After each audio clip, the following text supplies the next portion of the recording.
When did you start confusing the absence of conflict with the presence of intimacy? It was probably when you realized that fighting felt worse than feeling nothing, when conflict became so uncomfortable that avoiding it turned into your primary relationship goal. At some point, you figured out that keeping things smooth means swallowing your actual thoughts and feelings, and you decided that that was preferable to the alternative.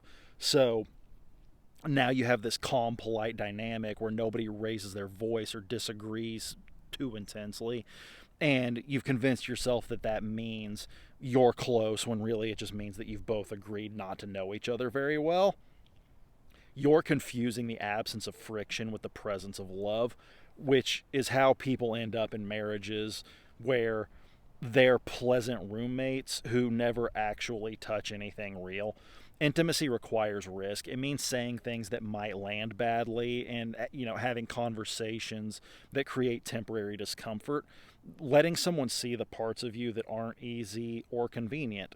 When you prioritize never rocking the boat, you eliminate the possibility of actually being known, because being known means occasionally causing tension. You're choosing surface level harmony over depth, which feels safer in the moment, but it's going to leave you fundamentally alone even when you're sitting right next to the person.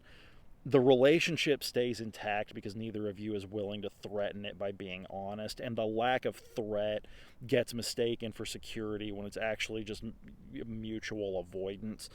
What you've built isn't intimacy, it's a treaty where both parties have agreed not to make demands or reveal too much vulnerability in exchange for a life without arguments. That works until you realize that you don't actually know your partner anymore, or they don't know you, because you've both been managing impressions instead of showing up as whole people. Real closeness doesn't come from never disagreeing, it comes from being able to disagree and still choose each other, from trusting that conflict isn't going to destroy what you have. If your relationship can't handle tension, it's not strong, it's fragile, and you're both working in like overtime to keep it from breaking by never testing whether it's actually solid.